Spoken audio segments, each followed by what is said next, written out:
إن في خلق السماوات والأرض واختلاف الليل والنهار والفلك التي تجري في البحر بما ينفع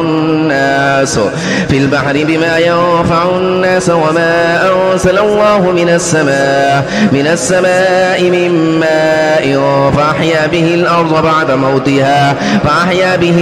بعد موتها وبث فيها من كل دابة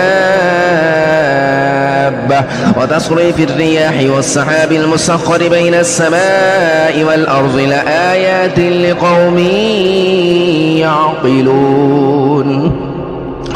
ومن الناس من يتخذ من دون الله أندادا يحبونهم كحب الله والذين آمنوا أشد حبا لله ولو يرى الذين ظلموا إذ يرون العذاب أن القوة لله جميعا وأن الله شديد العذاب.